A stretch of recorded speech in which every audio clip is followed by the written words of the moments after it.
Al anochecer de una tarde oscura y tormentosa en el otoño de 1800, me hallaba en París, gozando de la doble voluptuosidad de la meditación y de una pipa de espuma de mar, en compañía de mi amigo C. Augustin Dupin, en un pequeño cuarto detrás de su biblioteca, au troisième número 33 de la Rue du Nord, en el Faubourg Saint-Germain. Durante una hora por lo menos, habíamos guardado un profundo silencio. A cualquier casual observador le habríamos parecido intencional y exclusivamente ocupados con las volutas de humo que viciaban la atmósfera del cuarto. Yo, sin embargo, estaba discutiendo mentalmente ciertos tópicos que habían dado tema de conversación entre nosotros hacía algunas horas solamente. Me refiero al asunto de la Rue Morgue y el misterio del asesinato de Marie Rogêt. Los consideraba de algún modo coincidentes, cuando la puerta de nuestra habitación se abrió para dar paso a nuestro antiguo conocido, Monsieur G., el prefecto de la policía parisina. Le dimos una sincera bienvenida, porque había en aquel hombre casi tanto de divertido como de despreciable, y hacía varios años que no le veíamos. Estábamos a oscuras cuando llegó, y Dupin se levantó con el propósito de encender una lámpara, pero volvió a sentarse sin haberlo hecho, porque G. dijo que había ido a consultarnos, o más bien, a pedir el parecer de un amigo, acerca de un asunto oficial que había ocasionado una extraordinaria agitación. Si se trata de algo que requiere mi reflexión, observó Dupin, absteniéndose de dar fuego a la mecha, lo examinaremos mejor en la oscuridad.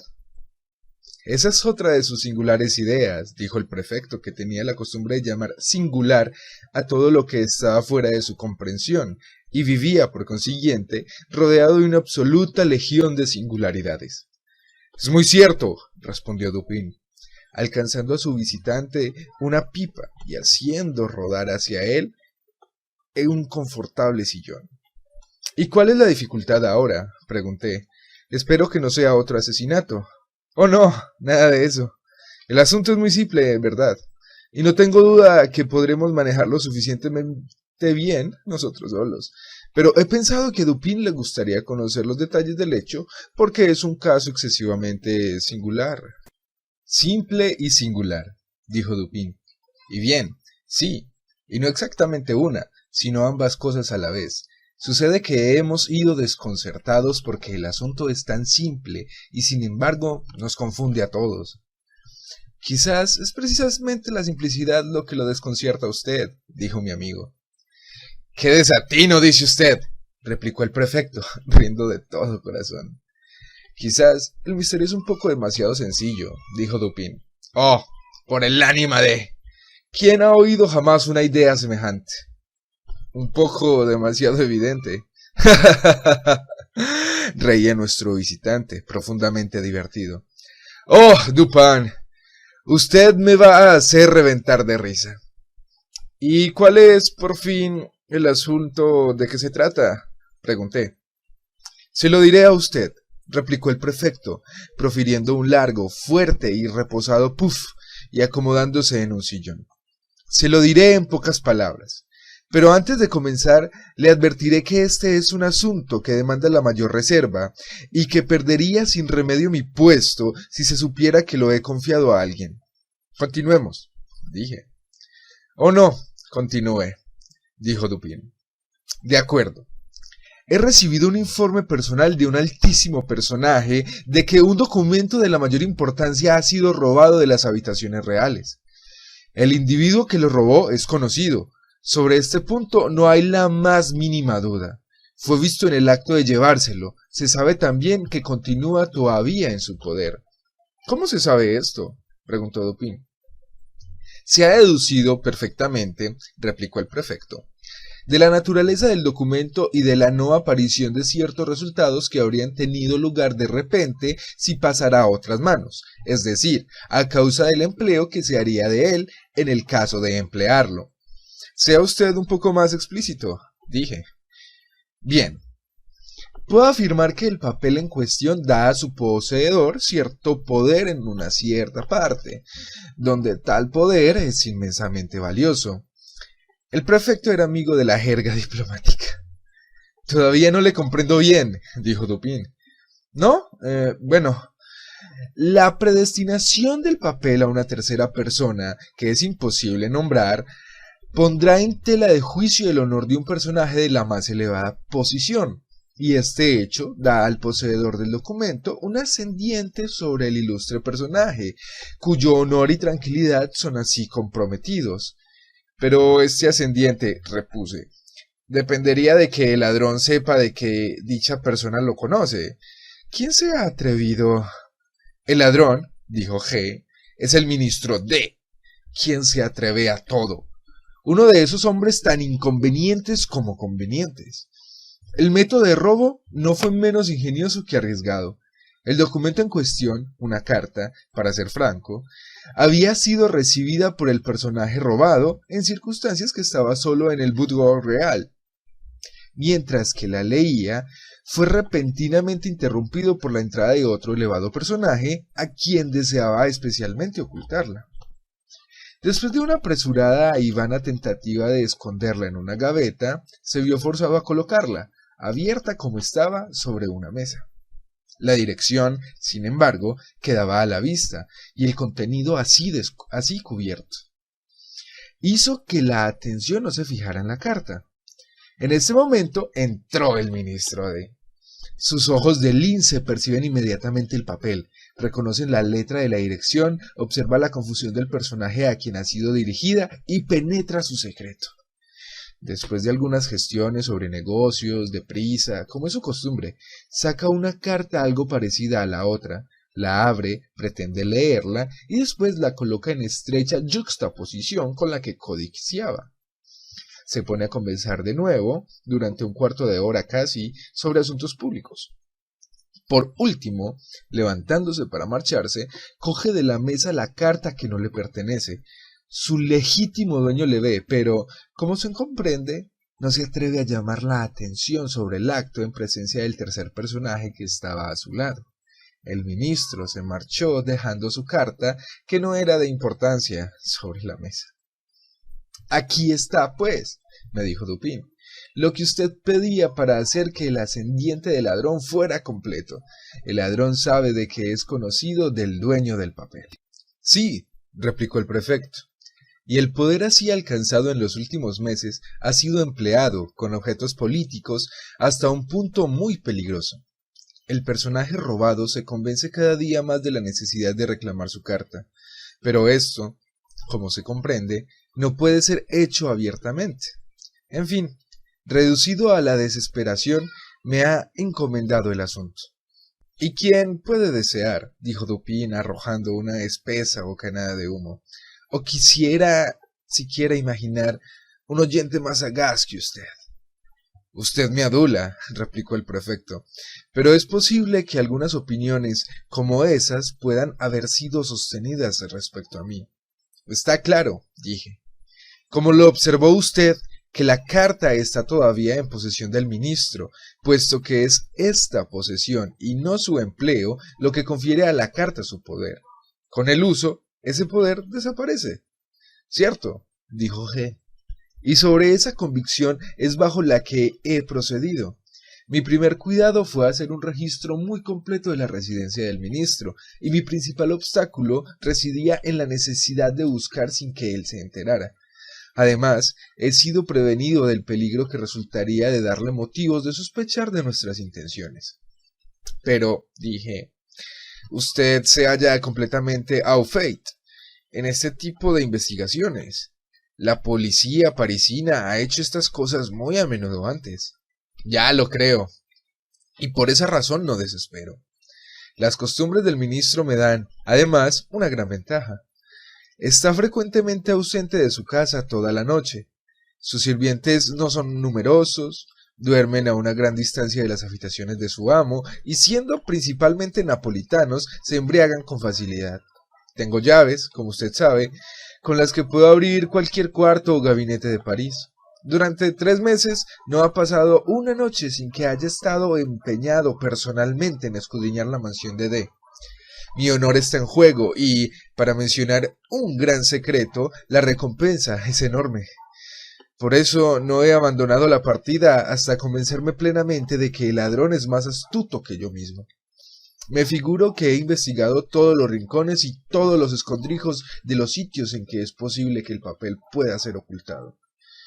Pero no es posible, sugerí. Aunque la carta pueda estar en la posesión del ministro, como es incuestionable, ¿que le haya escondido en alguna parte fuera de su casa? Es poco probable, dijo Dupin. La presente y peculiar condición de los negocios en la corte, y especialmente de esas intrigas en las cuales se sabe que D está envuelto, exigen la instantánea validez del documento, la posibilidad de ser exhibido en un momento dado, un punto de casi tanta importancia como su posesión. ¿La posibilidad de ser exhibido? Dije. Es decir, de ser destruido, dijo Dupin. Cierto, observé. El papel tiene que estar claramente al alcance de la mano. Supongo que podemos descartar la hipótesis de que el ministro la lleva encima. Enteramente, dijo el prefecto. Ha sido 2 veces asaltado por malhechores y su persona rigurosamente registrada bajo mi propia inspección. Se podía usted haber ahorrado ese trabajo, dijo Dupin. D, presumo, no está loco del todo, y si no lo está, debe haber previsto esas acechanzas, eso es claro. No está loco del todo, dijo G, pero es un poeta, lo que considero que está solo a un paso de la locura. Cierto, dijo Dupin, después de una larga y reposada bocanada de humo de su pipa. Aunque yo mismo sea culpable de algunas malas rimas. Supongamos, dije, que usted nos detalla las particularidades de su investigación. Los hechos son estos. Dispusimos de tiempo suficiente y buscamos en todas partes. He tenido larga experiencia en estos negocios. Recorrí todo el edificio cuarto por cuarto, dedicando las noches de toda una semana a cada uno. Examinamos primero el mobiliario de cada habitación. Abrimos todos los cajones posibles y supongo que usted sabe que para un ejercitado agente de policía son imposibles los cajones secretos. Cualquiera que en investigaciones de esta clase permite que se le escape un cajón secreto es un bobo. La cosa así es sencilla. Hay una cierta cantidad de capacidad, de espacio, que contar en un mueble. En este caso, establecemos minuciosas reglas. La 50ª parte de una línea no puede escapársenos. Después del gabinete, consideramos las sillas. Los cojines son examinados con esas delgadas y largas agujas que usted me ha visto emplear. De las mesas removemos las tablas superiores. ¿Por qué? Algunas veces la tabla de una mesa u otra pieza de mobiliario similarmente arreglada es levantada por la persona que desea ocultar un objeto. Entonces la pata es excavada, el objeto depositado dentro de su cavidad y la tabla vuelta a colocar. Los extremos de los pilares de las camas son utilizados con el mismo fin. ¿Pero la cavidad no podría ser detectada por el sonido?, pregunté. De ninguna manera. Si cuando el objeto es depositado se coloca a su alrededor una cantidad suficiente de algodón en rama, además, en nuestro caso estábamos obligados a proceder sin ruidos. Pero no pueden ustedes haber removido, no pueden haber hecho pedazos todos los artículos de mobiliario en que hubiera sido posible depositar un objeto de la manera que usted menciona.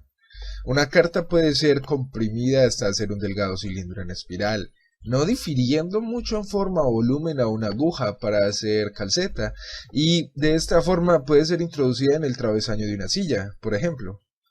¿No rompieron ustedes todas las sillas, no es así? Ciertamente que no, pero hicimos algo mejor.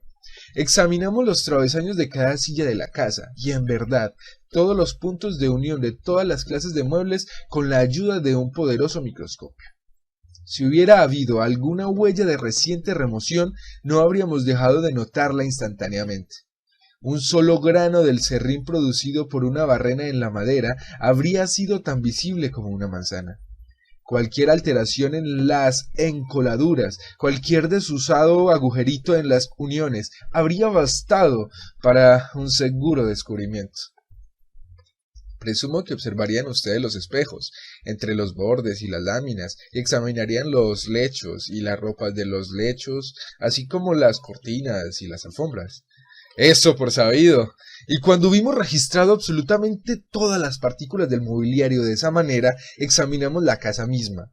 Dividimos su entera superficie en compartimentos, que numeramos para que ninguno pudiera escapársenos. Después registramos pulgada por pulgada el terreno de la pesquisa, incluso las dos casas adyacentes, con el microscopio, como antes. «Las dos casas adyacentes», exclamé. Deben ustedes haber causado una gran agitación.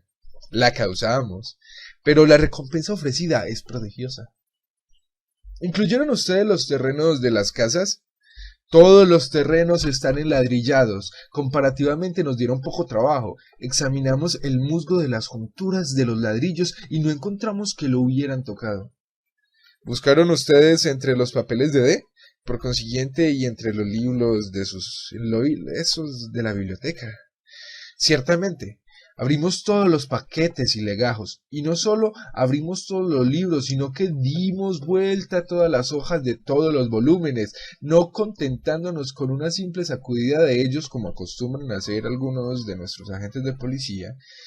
Medimos también el espesor de cada tapa del libro, con la más cuidadosa exactitud, y aplicamos a cada uno el más celoso examen en el microscopio.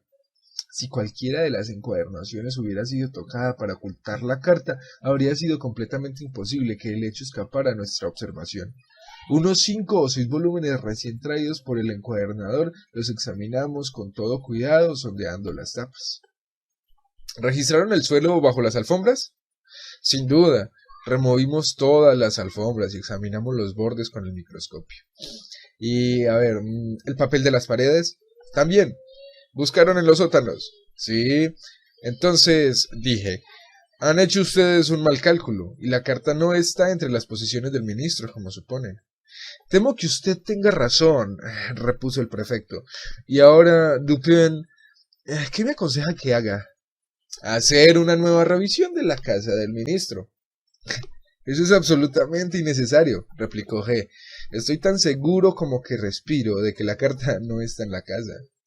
Pues no tengo mejor consejo que darle, dijo Dupin.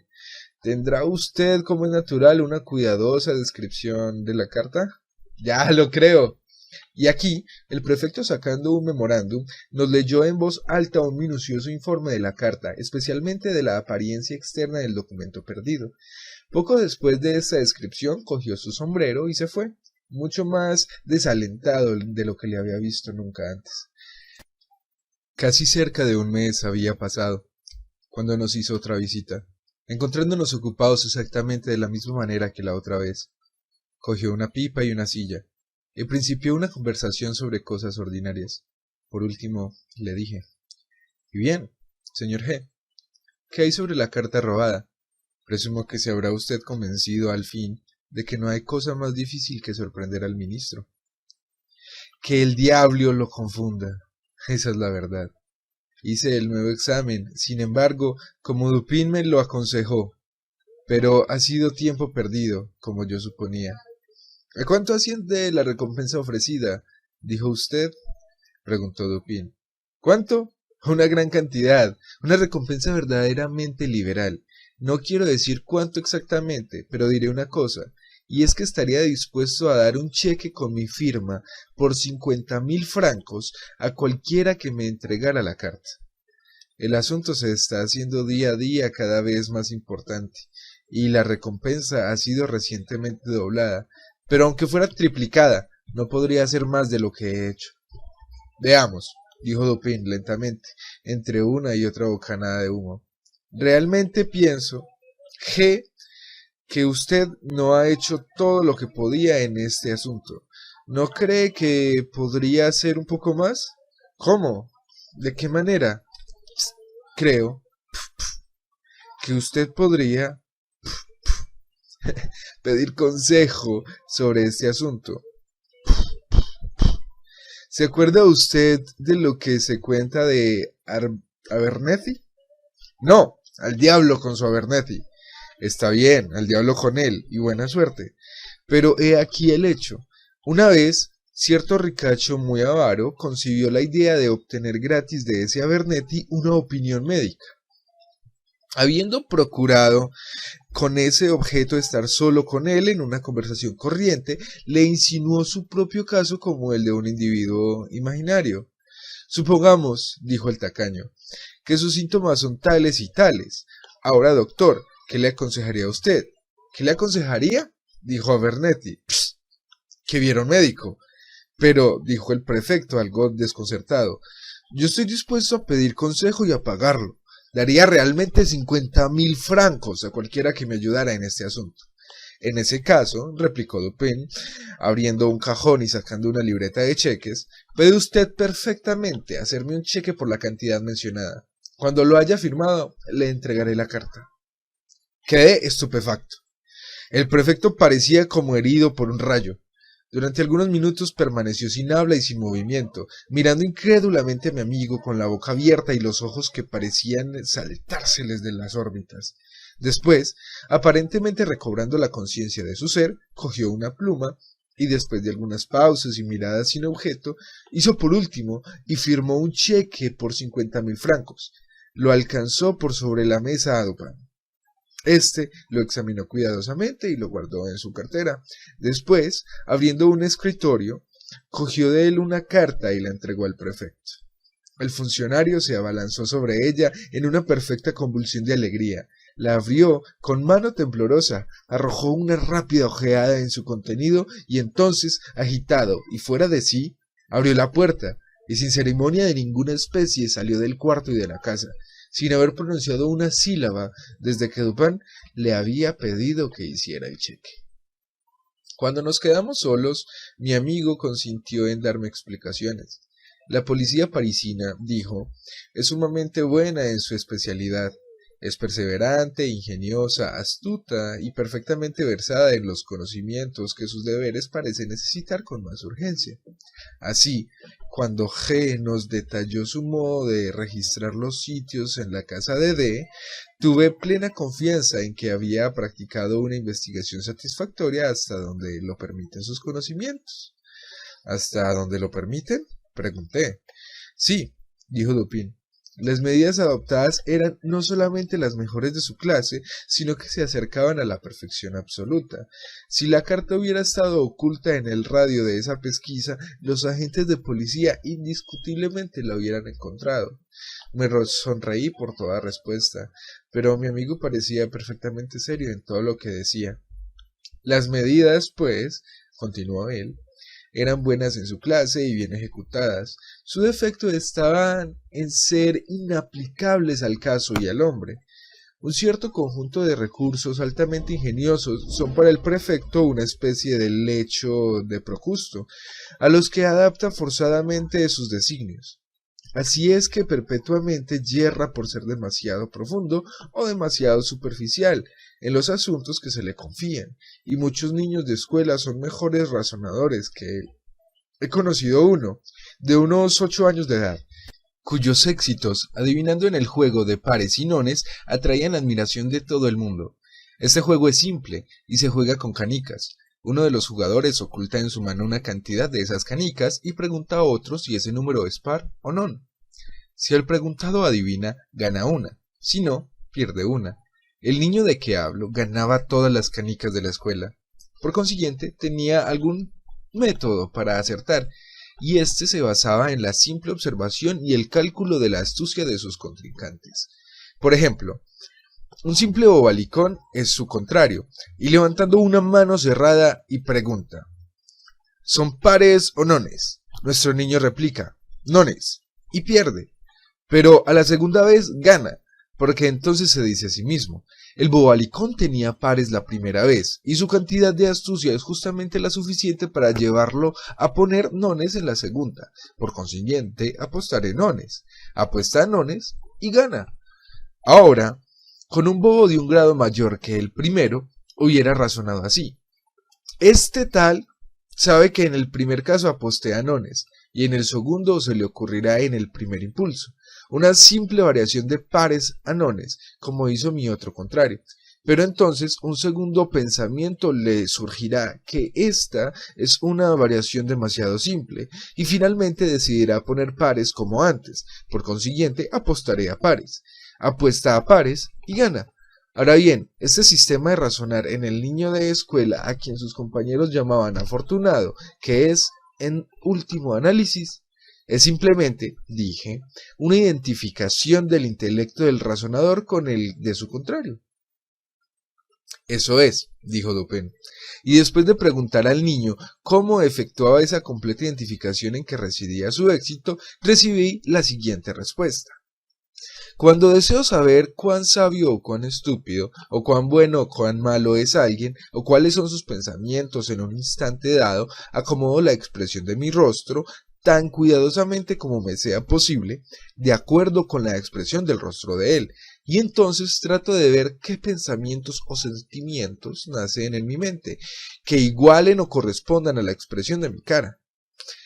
La respuesta de este niño de escuela superó incluso la espúrea profundidad que ha sido atribuida a la Rochefoucauld, La Bruyère, Maquiavelo y Campanella. ¿Y la identificación? Dije, del intelecto del razonador con el de su contrario depende, si le entiendo a usted bien, de la exactitud con que se mide la inteligencia de este último. Para su valor práctico depende de eso, replicó Dupin. Y el prefecto y toda su cohorte fracasan tan frecuentemente, primero, por no lograr dicha identificación, y segundo, por mala apreciación, o más bien por no medir la inteligencia con la que se miden. Consideran únicamente sus propias ideas ingeniosas, y buscando cualquier cosa oculta, tienen en cuenta solamente los medios con que ellos la habrían escondido. Tienen mucha razón en todo, que su propio ingenio es una fiel representación del de las masas, pero cuando la astucia del reo es diferente en carácter de la de ellos, el reo se les escapa, es lógico. Eso sucede siempre que esa astucia es superior de la de ellos, y muy habitualmente cuando está por abajo. No tienen variación de principio en sus investigaciones. Lo más que hacen, cuando se ven excitados por algún caso insólito, por alguna extraordinaria recompensa, es extender y exagerar sus viejas rutinas de práctica, sin modificar sus principios. Por ejemplo, en este caso de D, ¿qué se ha hecho para modificar el principio de acción? ¿Qué es todo este taladrar, probar, hacer sonar y registrar con el microscopio y dividir la superficie del edificio en cuidadosas pulgadas cuadradas y numeradas? ¿Qué es todo eso? Sino una exageración de la aplicación de un principio o conjunto de principios de pesquisa que está basado sobre un conjunto de nociones respecto a la ingeniosidad humana a que el prefecto, en la larga rutina de su deber, se ha acostumbrado. ¿No ve usted que G da por sentado que todos los hombres que quieren ocultar una carta, sino precisamente en un agujero hecho con barrena en la pata de una silla, lo hacen, cuando menos, en algún oculto agujero o rincón sugerido por el mismo tenor del pensamiento que inspira a un hombre la idea de esconderla en un agujero hecho en la pata de una silla? ¿Y no ve usted también que tales rincones buscados para ocultar se emplean únicamente en las ocasiones ordinarias y solo son adoptadas por inteligencias ordinarias? Porque en todos los casos de ocultamiento cabe presumir que en principio se ha efectuado dentro de esas coordenadas, y su descubrimiento depende no tanto de la perspicacia, sino del simple cuidado, la paciencia y la determinación de los buscadores. Y cuando el caso es de importancia, o lo que quiere decir lo mismo a los ojos policiales, cuando la recompensa es de magnitud, las cualidades en cuestión jamás fallan. Ahora, entenderá usted indudablemente lo que quise decir, sugiriendo que, si la carta hubiera sido ocultada en cualquier parte dentro de los límites del examen del prefecto, o en otras palabras, si el principio inspirador de su ocultación hubiera estado comprendido dentro de los principios del prefecto, su descubrimiento habría sido un asunto absolutamente fuera de duda. Este funcionario, sin embargo, ha sido completamente engañado, y la fuente originaria de sus fracasos reside en la suposición de que el ministro es un loco, porque ha adquirido fama como poeta. Todos los locos son poetas, esto es lo que cree el prefecto, y es simplemente culpable de un non distributio medi, al inferir de ahí que todos los poetas son locos. ¿Pero se trata realmente del poeta?, pregunté. Hay 2 hermanos, me consta, y ambos han alcanzado reputación en las letras. El ministro, creo, ha escrito doctamente sobre el cálculo diferencial. Es un matemático, y no un poeta. Está usted equivocado. Yo le conozco bien. Es ambas cosas, como poeta y matemático. Habría razonado bien. Como simple matemático no habría razonado absolutamente, y hubiera estado a merced del prefecto. Usted me sorprende, dije, con esas opiniones que han sido contradecidas por la voz del mundo. Suponga que no pretenderá aniquilar una bien digerida idea con siglos de existencia. La razón matemática ha sido largo tiempo considerada como la razón por excelencia. Il y après, replicó Dupin, citando a Chamfort. Se puede apostar que toda idea pública, toda convención admitida es una tontería, pues ha convenido a la mayoría. Los matemáticos, concedo, han hecho cuando les ha sido posible para difundir el error popular a que usted alude, y que no es menos un error porque haya sido promulgado como verdad. Con un arte digno de mejor causa, por ejemplo, han introducido el término análisis con aplicación al álgebra. Los franceses son los culpables de esa superchería popular, pero si un término tiene alguna importancia, si las palabras derivan algún valor de su aplicabilidad, análisis expresa álgebra, poco más o menos como en latín ambitus implica ambición, religio religión, homines honesti un conjunto de hombres honorables. Temo que se enemiste usted, dije, con alguno de los algebristas de París, pero prosiga. Disputo la validez y, por consiguiente, el valor de esa razón que es cultivada en una forma especial distinta de la abstractamente lógica. Disputo, en particular, la razón extraída del estudio de las matemáticas. Las matemáticas son la ciencia de la forma y la cantidad. El razonamiento matemático es simplemente la lógica aplicada a la observación, a la forma y la cantidad. El gran error consiste en suponer que hasta las verdades de lo que es llamado álgebra pura son verdades abstractas o generales. Y este error es tan extraordinario que me confundo ante la universalidad con que ha sido recibido. Los axiomas matemáticos no son axiomas de validez general. Lo que es verdad de relación, de forma y de cantidad, es a menudo es falso respecto a la moral, por ejemplo. En esta última ciencia, por lo general, es incierto que el todo sea igual a la suma de las partes. En química, el axioma falla también. En el caso de una fuerza motriz, falla igualmente, pues dos motores de un valor dado no alcanzan necesariamente al sumarse una potencia igual a la suma de sus potencias consideradas por separado. Hay muchas otras verdades matemáticas que son verdades únicamente dentro de los límites de la relación, pero el matemático arguye, apoyándose en sus verdades finitas, según es costumbre, como si ellas fueran de una aplicabilidad absolutamente general, como si el mundo imaginara, en realidad, que lo son.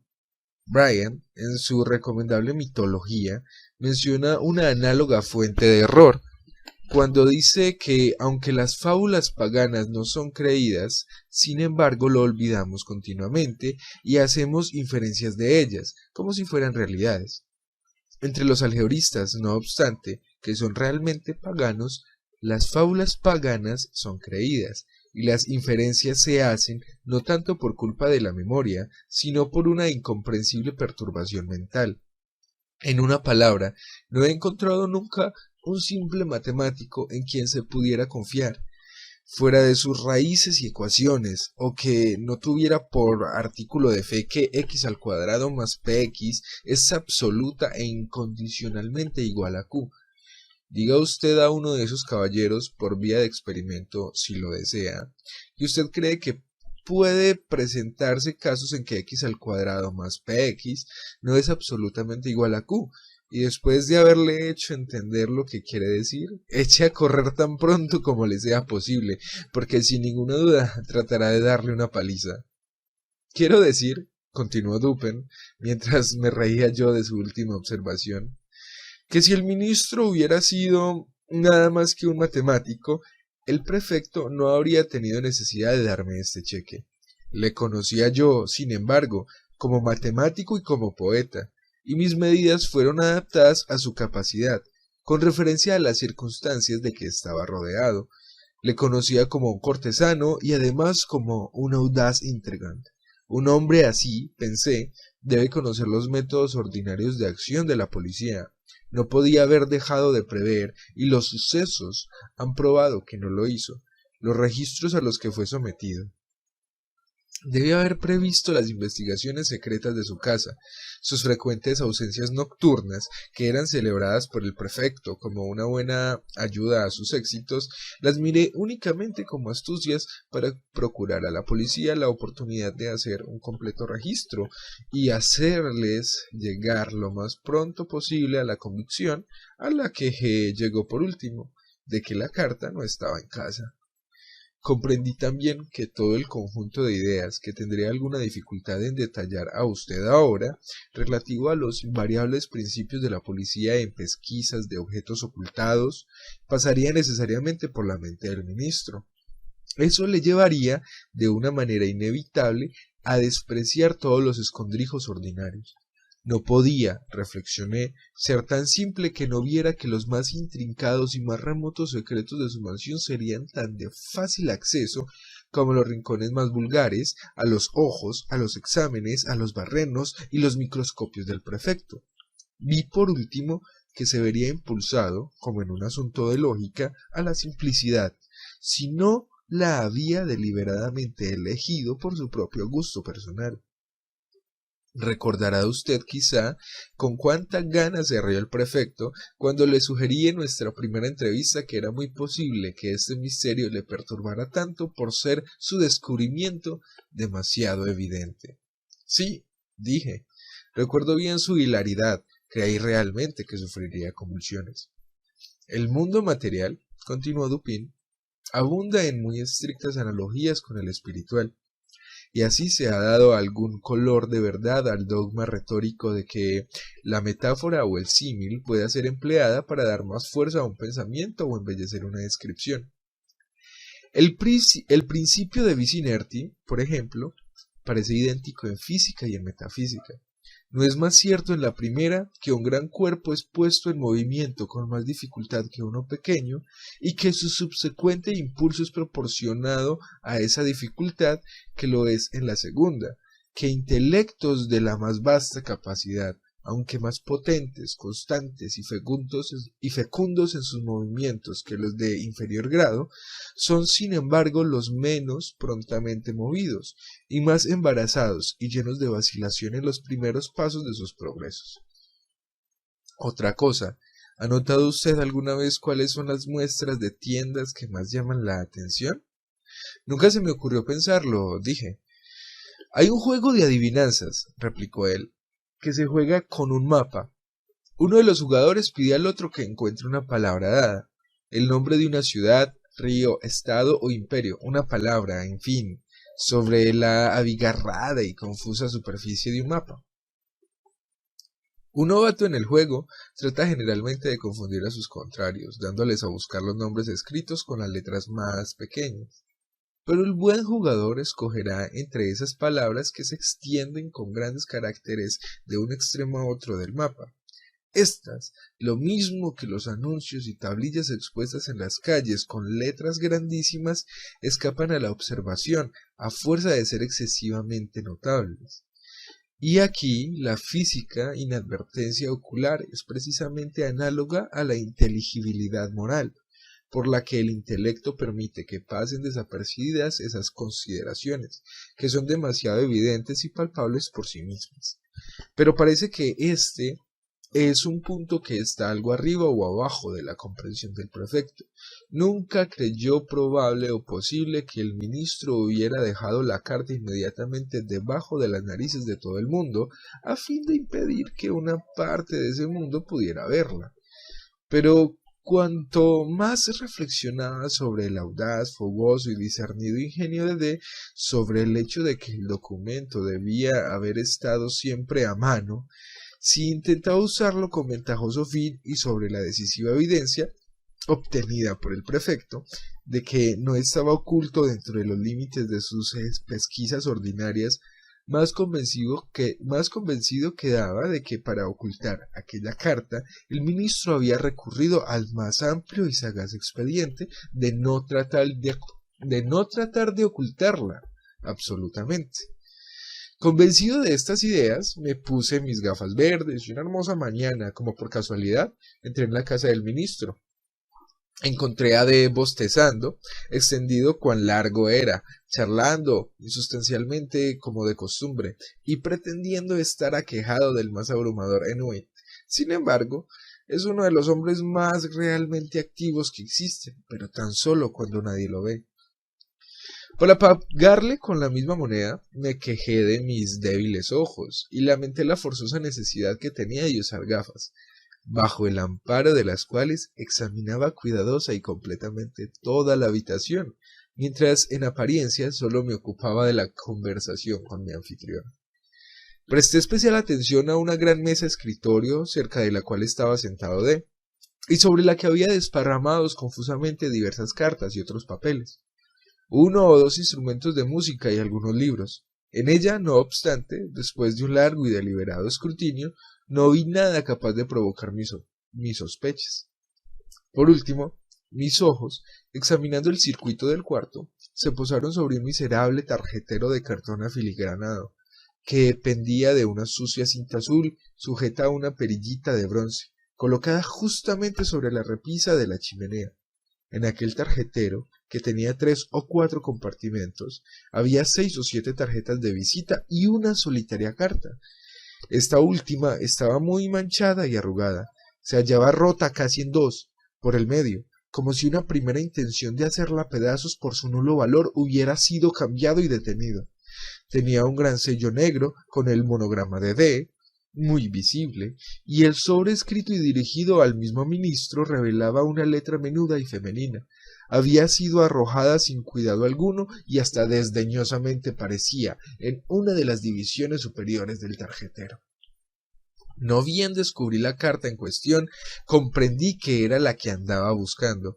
En verdad, era en apariencia radicalmente distinta de aquella que nos había leído el prefecto, una descripción tan minuciosa.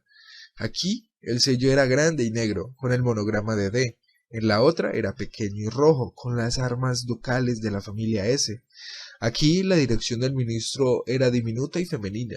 En la otra, la letra del sobre, dirigida a un cierto personaje real, era marcadamente enérgica y decidida. El tamaño era su único punto de semejanza.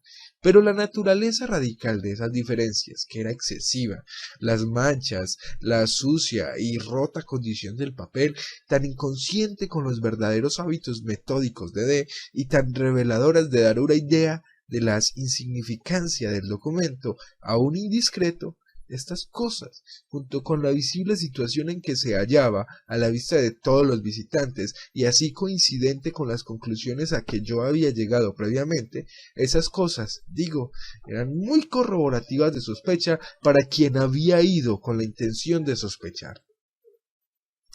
Demoré mi visita tanto como fue posible, y mientras mantenía una de las más animadas discusiones con el ministro sobre un tópico que sabía que jamás había dejado de interesarle y apasionarle, volqué mi atención en realidad sobre la carta. En aquel examen confié a la memoria su apariencia externa, su colocación en el tarjetero. Y por último, hice un descubrimiento que borraba cualquier duda trivial que pudiera haber concebido. Registrando con la vista los bordes del papel, noté que estaban más gastados de lo que parecía necesario. Presentaban una apariencia de rotura que resulta cuando un papel liso, habiendo sido una vez doblado y apretado, es vuelto a doblar en una dirección contraria, con los mismos pliegues que ha formado el primitivo doblez. Este descubrimiento fue suficiente. Fue claro para mí que la carta había sido dada vuelta, como un guante, lo de adentro para afuera. Una nueva dirección y un nuevo sello le habían sido agregados. Di los buenos días al ministro y me marché enseguida, abandonando sobre la mesa una tabaquera de oro. A la mañana siguiente fui en busca de la tabaquera y reanudamos placenteramente la conversación del día anterior. Mientras estábamos en ella empeñados, un fuerte disparo, como de una pistola, se oyó inmediatamente debajo de las ventanas del edificio y fue seguido por una serie de gritos de terror, y exclamaciones de una multitud asustada. D se lanzó a una de las ventanas, la abrió y miró hacia la calle, mientras me acerqué al tarjetero, cogí la carta, la metí en mi bolsillo y la reemplacé por un facsímil de sus caracteres externos, que había preparado cuidadosamente en casa, imitando el monograma de D con mucha facilidad por medio de un sello de miga de pan. El tumulto en la calle había sido ocasionado por la loca conducta de un hombre con un fusil. Había hecho fuego con él entre un grillo de mujeres y niños. Se comprobó, sin embargo, que el arma estaba descargada y se le permitió que continuara su camino como un lunático o un ebrio. Cuando se hubo retirado, D se separó de la ventana, a donde le había seguido yo inmediatamente después de conseguir mi objetivo. Al poco rato me despedí de él. El pretendido lunático era un hombre a quien yo había pagado para que produjera el tumulto. Pero, ¿qué propósito tenía usted?, pregunté, ¿para reemplazar la carta por un facsímil? ¿No hubiera sido mejor en la primera visita arrebatarla abiertamente y salir con ella? D, replicó Dupin, es un hombre arrojado y valiente. Su casa, además, no carece de servidores consagrados a los intereses del amo. Si hubiera yo hecho la atrevida tentativa que usted sugiere, jamás habría salido vivo de allí, y el buen pueblo de París no hubiera vuelto a saber más de mí. Ya conoce usted mis ideas políticas, pero tenía una segunda intención, aparte de esas consideraciones. En este asunto, obré como partidario de la dama comprometida. Durante 18 meses el ministro la tuvo en su poder. Ella es la que lo tiene ahora en su poder. Como D no sabe que la carta no está ya en su tarjetero, proseguirá con sus presiones como si la tuviera. Así provocará él mismo su ruina política. Su caída, además, será tan precipitada como ridícula. Es igualmente exacto hablar a propósito de su caso del facilis descensus avernis, pues en todas especies de ascensiones, como la catalani, dice el canto, es mucho más fácil subir que bajar. En el presente caso, no tengo simpatía, ni siquiera piedad por el que desciende. D es ese monstrum horrendum, el hombre de genio sin principios. Confieso, sin embargo, que me gustaría mucho conocer el preciso carácter de sus pensamientos, cuando siendo desafiado por aquella a quien el prefecto llama una cierta persona, se vea forzada a abrir la carta que le dejé para él en el tarjetero. ¿Cómo? ¿Escribió usted algo particular en ella? Claro, no parecía del todo bien dejarla en blanco. Eso hubiera sido insultante. Cierta vez en Viena, me jugó una mala pasada, acerca de la que le dije, sin perder el buen humor, que no lo olvidaría. Así como comprendí que sentiría alguna curiosidad respecto a la identidad de la persona que había sobrepujado su inteligencia, pensé que era una lástima no dejarle un indicio para que la conociera. Como conoce perfectamente mi letra, me limité a copiar en medio de la página estas palabras. Un dessein si funeste, s'il n'est digne d'être, es digne de tieste, que se pueden encontrar en el atreo de Crevillon. Fin.